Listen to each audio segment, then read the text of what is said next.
Welcome to Studio Film Recaps. This is a story where old-fashioned grace meets modern-day ambition. A story about love that refuses to be limited by time or logic. She's a woman chasing success in a world that never stops moving.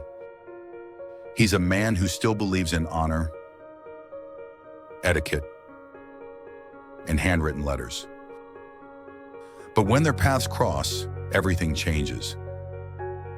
In 1876, New York City, Duke Leopold Mountbatten of Albany stands tall at the dedication of the Brooklyn Bridge. Polished and intelligent, he's a nobleman bound by duty. He's expected to marry well and restore his family's fortune. But Leopold longs for something beyond wealth or expectation, something real. At a ceremony celebrating the Brooklyn Bridge, he notices something out of place. A strange man with a small mechanical device, snapping photographs. In the grandeur of his 19th century townhouse, Leopold begins his morning with practiced grace, reviewing his schedule, adjusting his cravat, and preparing to attend the grand ceremony for the Brooklyn Bridge. But something's off. From the corner window, he spots a man skulking near the estate gardens. Strange attire, a metallic device, not a servant, not a nobleman. Something entirely unfamiliar.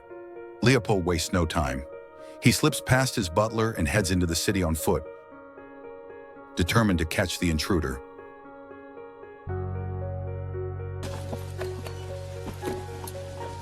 The stranger moves quickly through crowded markets and alleys, navigating the old city with uncanny ease. But Leopold, relentless and focused, keeps pace. Carriages roll by, vendors shout, church bells ring. But Leopold's focus never wavers. There's something deeply wrong here. That man is hiding something dangerous. The chase leads to a half-constructed building near the East River, the future site of the Brooklyn Bridge's upper archways. The man, flustered, scrambles up the scaffolding. Leopold follows, cornering him near a strange shaft. It appears to be part of an experimental lift, an elevator, but unlike any Leopold has ever seen. In a desperate attempt to escape, the stranger, Stuart, shouts for Leopold to stop. But Leopold reaches out, and in the chaos, both men lose balance. There's a flash, a pull, a moment that bends the very fabric of reality, and then silence. He awakens in modern-day New York. It's loud, it's electric, and it's terrifying. The strange man he followed is Stuart, a quirky physicist who accidentally opened a time portal while experimenting above the Brooklyn Bridge.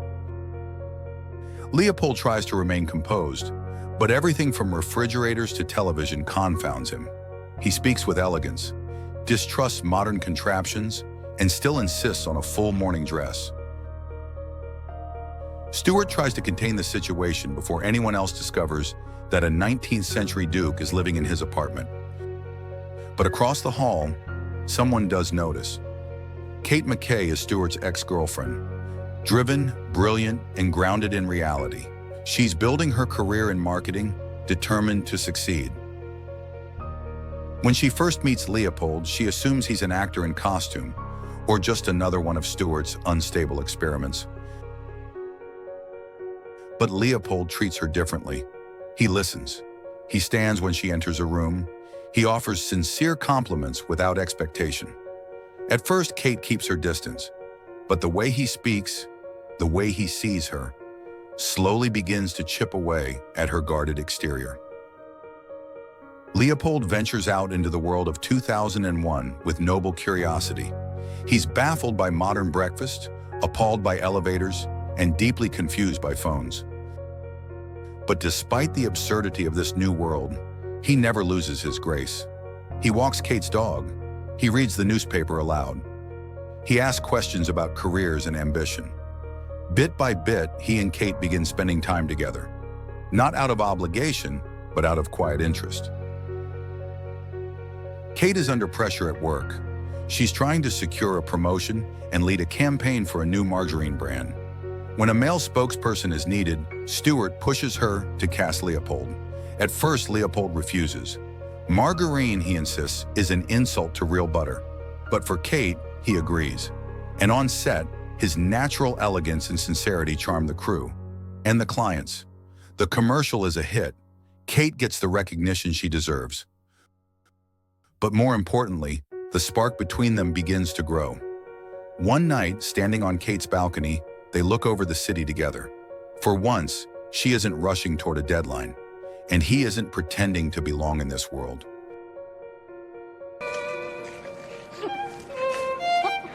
I am not much of a dancer. You were doing famously then.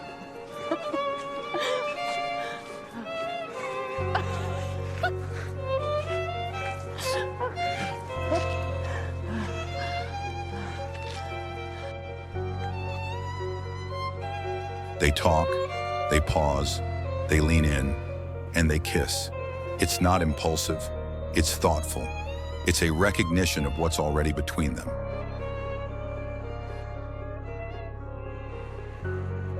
Meanwhile, Stuart is in the hospital after an accident involving his dog, and the same portal that brought Leopold to the future. He warns Kate, if Leopold doesn't return to 1876 soon, the timeline will fracture. He's from 1876, Kate. He doesn't know our customs. It's late afternoon in New York.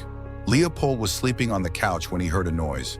Stuart reads a letter, learning about the current situation between Leopold and Kate. Stuart understands and accepts the situation, but tell Leopold, you weren't supposed to stay this long. Leopold turns calmly. Stuart breathes in. Look, when I fell, I went back through the portal, just for a second, and things were already changing. Your absence is unraveling the timeline. Without you in 1876, key inventions would have been delayed. Marriages don't happen. Behind the composure is heartbreak, not just for the time he must return to, but for the woman he'll have to leave behind. While walking to the Brooklyn Bridge, Stuart reminded Leopold that when he gets back, he might repeat a few things, and when he sees him, he shouldn't follow him. He leaves quietly, without saying goodbye. Kate wakes up alone. He's gone. She throws herself into her career. The promotion is hers. The campaign is thriving. But something feels hollow. Success, it turns out, isn't the same as fulfillment. At a company gala, a historical photograph is revealed as part of a presentation. It shows a grand ball from the 1800s. In the corner of the photo, Kate, in a 19th century gown, standing beside Leopold, smiling, a moment frozen in time, proof that she's meant to be there. Realizing what she wants, Kate rushes to Stuart.